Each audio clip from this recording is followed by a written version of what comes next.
Video itu saya nyatakan tidak benar. Tidak ada di wilayah Indonesia, di tanah air kita, ada hoax-hoax yang seperti itu. Mungkin itu terjadi pada masa lalu. Pada saat sekarang ini ke depan tidak ada. Kami sudah bekerja bersungguh-sungguh dengan tenaga kuat dan keras, kami bersama-sama dengan Pak Panglima, Kapolri, Pak Kabin selalu memberikan informasi itu sama sekali tidak ada. Sama sekali tidak kita temukan itu. Ada akun-akun yang 1 detik itu bisa meretweet banyak sekali sampai 9 tweet gitu ya, postingan tentang demo itu tahu-tahu di retweet dalam waktu yang cepat diamplifikasi. Jadi kita sendiri melihat kayaknya ini nggak mungkin deh. Analisis media sosial yang dilakukan Monash University Indonesia menemukan adanya pola terorganisir dalam peredaran kembali video demonstrasi mahasiswa yang disertai dengan berbagai narasi yang sebenarnya video atau foto tersebut merupakan dokumentasi aksi beberapa waktu lalu. Untuk memahaminya lebih jauh, kita berbincang dengan peneliti Monash University Indonesia, Ibu Ika Idris, mengenai hasil riset dan konteks di balik fenomena yang terjadi saat ini. Bu Ika, belakangan ini publik ini kembali melihat banyak video demonstrasi mahasiswa yang viral di media sosial. Apa yang mendorong dari tim Monash University Indonesia ini untuk meneliti fenomena yang terjadi saat ini, Bu? Oke, jadi sebenarnya kita juga mendapatkan permintaan ya dari teman-teman jurnalis sebenarnya yang ke kita menanyakan ini seperti apa sih pemantauannya gitu, karena di isu ini sendiri kan media salah satu yang didiskreditkan ya, bahwa ternyata media itu banyak tidak meliput demo gitu ya. Terus mereka ingin tahu fenomena ini, jadi kami analisis lah seperti apa gitu sih awalnya. Lalu kalau dari penelitian yang telah dilakukan ya Bu, kemudian temuan-temuan utama dari analisis media sosial yang dilakukan dari Monash University Indonesia ini terkait ramainya video-video yang beredar ini apa Bu temuan utamanya? Mm-mm. Jadi memang di sini kami melihat beberapa hal. Pertama, memang narasi ini adalah dinaikkan lintas platform gitu ya. Nah, yang menariknya adalah memang tinggi, kalau jadi kan kata kunci yang kami pakai adalah demo, demonstrasi gitu ya, aksi Iya. mahasiswa atau liputan demo. Nah, memang dia tinggi di sekitar tanggal 26 gitu ya, 26 Juli. Tapi sebenarnya kalau kita lihat ini banyak video-video lama. Artinya apa? Jadi video lama itu di-share kembali gitu ya. Atau tiba-tiba engagement itu tinggi ke video-video lama gitu ya. Jadi video yang bulan Juni waktu demo mahasiswa UI di Bundaran HI tiba-tiba itu di-share lagi kembali gitu ya dengan narasi seolah-olah demo itu berlangsung hari ini gitu ya. Nah, yang kedua juga memang ternyata ada video-video demo yang dilebih-lebihkan gitu ya. Jadi ada AI di situ dengan jumlah massa yang lebih banyak. Nah, tapi yang menarik pas kita lihat ini memang sentimennya banyak yang negatif gitu ya. Pertama, negatif tentu berkaitan dengan minimnya liputan media atas aksi demo. Jadi itu banyak sekali kritik bahwa kayak media nggak meliput nih gitu ya. Terus yang kedua memang narasi lainnya adalah oh ternyata ini media sosial juga nggak naikin gitu ya. Jadi ternyata ada algoritma media sosial yang menghalangi ini. Oleh karena itu, karena ada urgensi tadi gitu, ada ajakan untuk kita harus kabarkan atau kita share video-video demo agar orang tersampaikan lah informasi. Dan yang terakhir memang ada ajakan bahwa misalnya ada pembangunan persepsi bahwa ternyata ini berkaitan dengan eh, ke kredibilitas pemerintah lah, bahwa pemerintah tidak mampu mengatasi kondisi seperti ini dan macam-macam gitu. Nah, terus itu narasinya. Tapi ketika kami lihat ke bagaimana pesan-pesan itu disebarkan gitu ya, kami menemukan memang bahwa ini kayaknya dugaannya terorganisir deh gitu ya. Dalam artian ada pola-pola yang memang menurut kita tidak mungkin dilakukan oleh pengguna yang secara organik. Contoh pertama misalnya kita ambil ketika di tanggal 27. Jadi salah satu peaknya itu gitu ya, postingan yang tertinggi. Jadi dari sekitar 190 ribuan postingan, 50 ribu itu di tanggal 27. Dan ketika kami potret lebih dekat tanggal 27 itu memang ada postingan yang sangat tinggi misalnya di pagi dan sore hari. Terus ketika kita lihat lagi, ternyata itu memang ada akun-akun yang misalnya dia dalam 1 detik itu bisa me-retweet banyak sekali sampai 9 tweet gitu ya. Atau misalnya ada akun-akun yang ketika baru naik gitu ya postingan tentang demo itu tahu-tahu di-retweet dalam waktu yang cepat diamplifikasi. Jadi kita sendiri melihat kayaknya ini nggak mungkin deh kalau orang-orang kan nonton videonya aja 2-3 detik gitu ya terus kayak oke sharing nggak ya mungkin sharing itu 5 detik kali Iya, ya gitu. betul. Nah kalau ini jadi kita ngelihat oh ini kayaknya nggak mungkin deh kalau memang bukan apa program-program komputer gitu yang melakukan biasanya kan kadang ada dashboard untuk schedule kapan untuk apa nge-share atau nge-retweet sesuatu gitu sih yang Berarti bisa jadi kalau misalkan akun asli atau anonim mungkin bisa jadi ya Bu. Tapi kemungkinan besar berarti itu adalah penggunaan bot atau akun-akun otomatis yang secara komputer sudah terorganisir dan terschedule seperti itu ya Bu ya. Ya sih, jadi kalau melihat dari waktu mereka post itu kayaknya kemungkinan besar memang program komputer ya atau bot ya. Oke. Membahas terkait percakapan yang organik di media sosial ini, sebenarnya apa ya Bu yang menjadi pembeda nih, yang membedakan antara percakapan di mana orang-orang yang secara terorganisir ini menyerukan demo sebesar ini kok, tapi nggak diliput media gitu, dengan percakapan organik di mana orang-orang ini tanpa maksud apa-apa ya, hanya pure mau ngobrol aja gitu di media sosial Bu.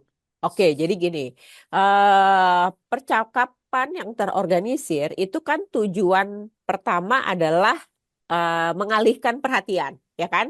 Mendapatkan attention gitu ya, sehingga orang-orang engage ke pesan-pesan tersebut gitu kan. Nah, ketika kita lihat pesan-pesan di Instagram, di TikTok gitu ya, nah itulah baru muncul tuh, misalnya kita lihat pas kita cek juga profilnya gitu ya, itu memang orang-orang yang concern. Nah, yang organik ini pertama misalnya dia banyak yang membantah gitu ya, karena misalnya dia tuh kerja di sekitar Sudirman Tamrin gitu ya terus dia bilang enggak kok enggak ada gitu ya enggak ada demo Iya, ini karena memang ada misalnya demonya itu di tempat lain gitu ya waktu apa misalnya pas BEM UI itu ada demo di MK yang iya. putusan MBG gitu Putusan kan. MD ya. Nah tapi itu kan sebenarnya enggak skalanya enggak kayak yang waktu demo bulan Juni gitu kan. Jadi ada juga tuh yang membantah gitu ya. Terus ada juga sebenarnya kekhawatiran gitu. Kenapa sih ini tahu-tahu muncul gitu? Itu banyak yang menjadi pertanyaan. Ini apa sih tujuannya gitu? Itu pun menjadi pertanyaan kami juga kayak ini kenapa sih gitu. Nah, tapi jangan lupa ketika ini sebenarnya kan narasi yang diangkat itu adalah narasi yang memang kita sudah perbincangkan ya. Misalnya tahu-tahu apa sosial media live itu diberhentikan ketika ada demo gitu kan.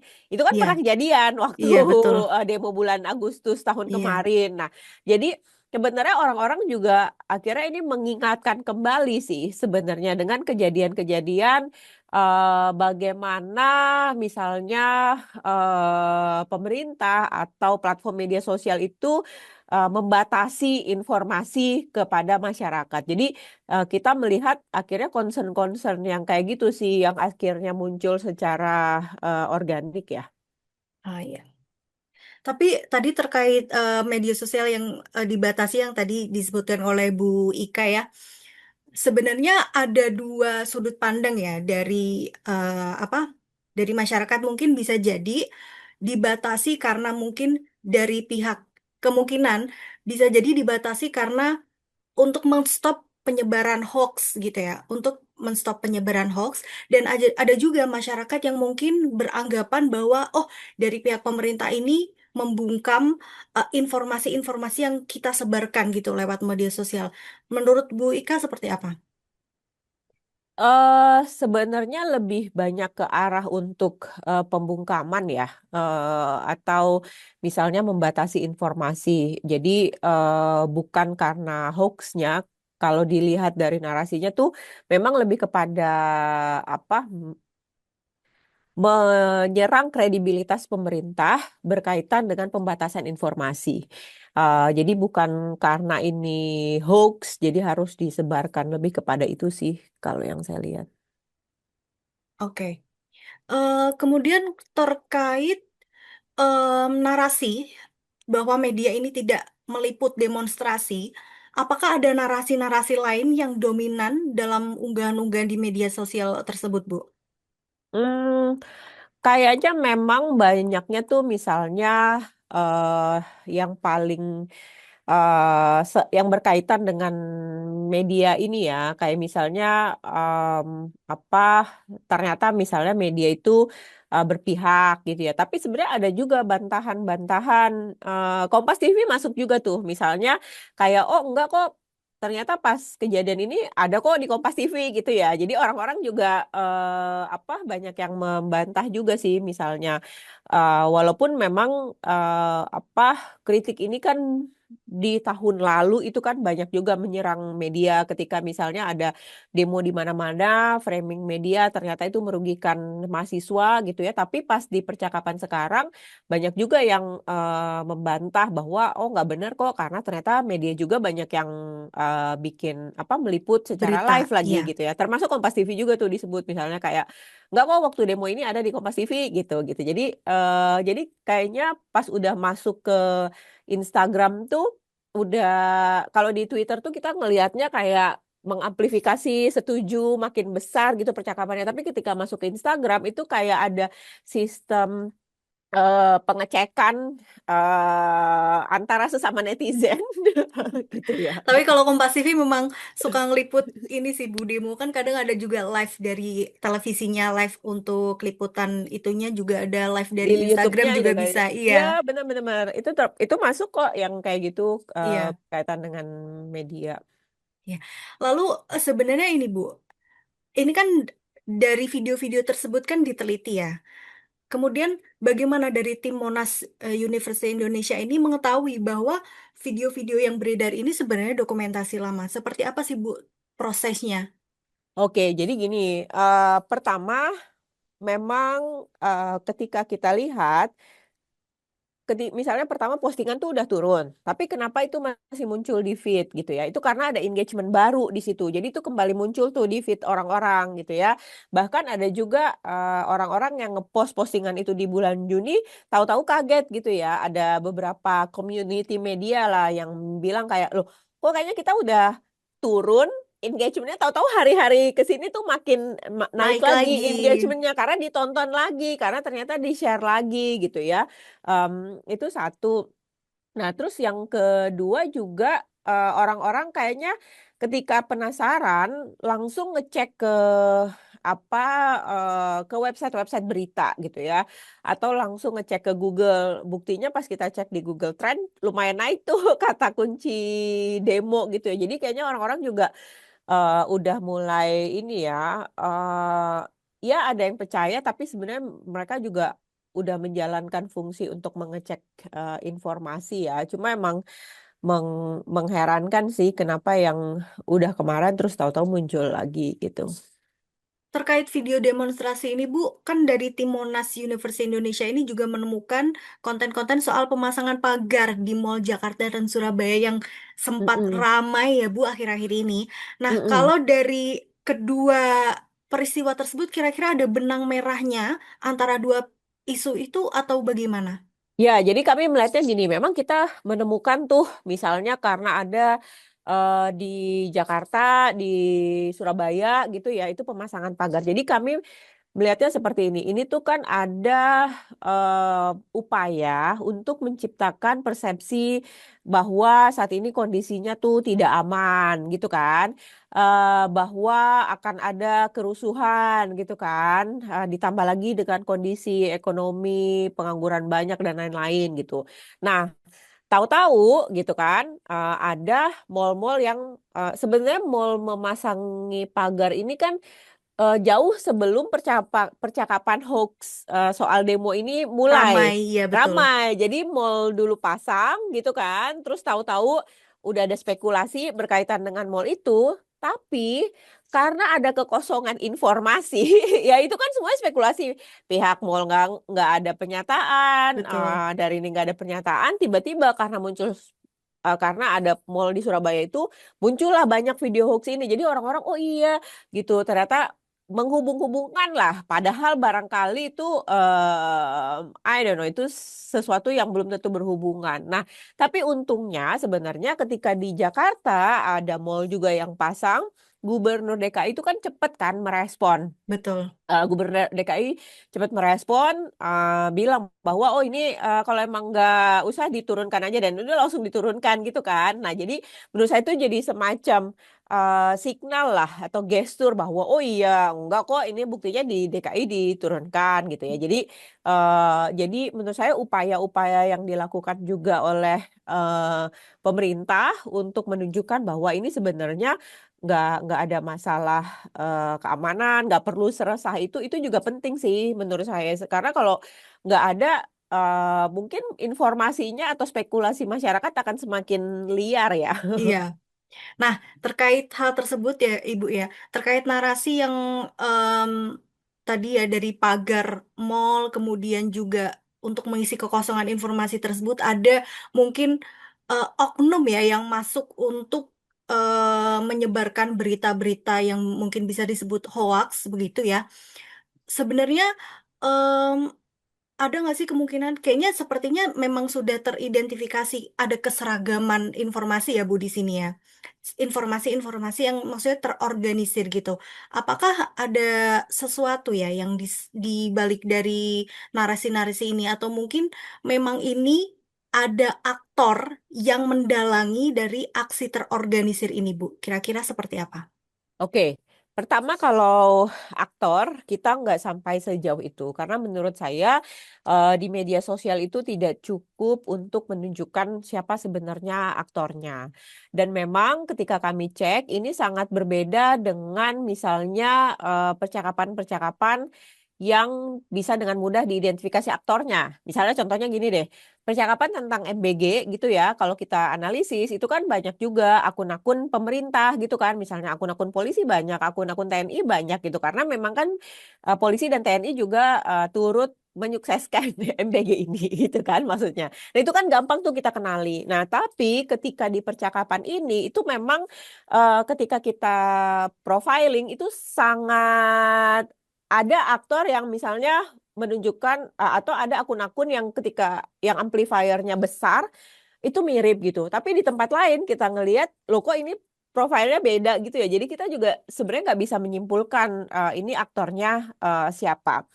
Nah, kedua memang kalau kita lihat ada kesamaan. Jadi kita kan nganalisis semua apa postingan.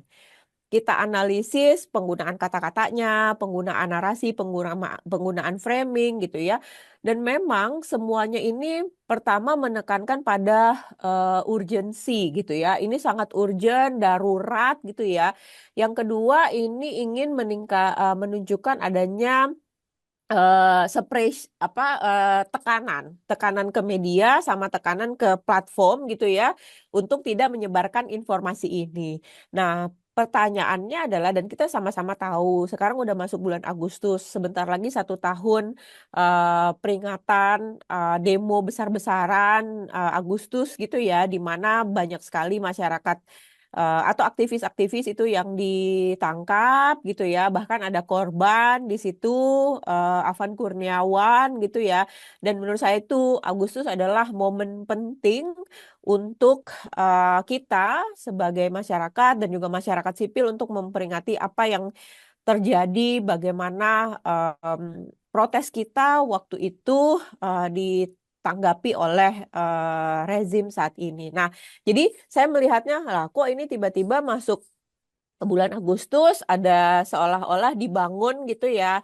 Ini ada demo, ada tekanan gitu. Padahal kita juga ingin merayakan atau mungkin ingin memperingati lah bulan Agustus ini kan gitu. Jadi kayak kok seolah-olah dibangun kesan bahwa bentar lagi masyarakat sipil akan bergerak gitu ya, akan ramai, akan rusuh gitu. Padahal kan nggak tentu seperti itu. Nah, pertanyaannya adalah siapa yang diuntungkan dengan persepsi bahwa masyarakat sipil ini akan rusuh gitu kan? Siapa yang diuntungkan dengan persepsi bahwa negara kita akan terjadi riot, akan chaos? Nah, itu yang mungkin perlu kita tanyakan. Mungkin tugas dari jurnalis untuk investigasi. Untuk hal tersebut mungkin kemungkinan ya bisa bisa jadi mungkin akan terjadi ke depannya gitu ya Bu. Maksudnya penyebaran berita ini kan kita tidak bisa mengontrol ya untuk ke depannya gitu.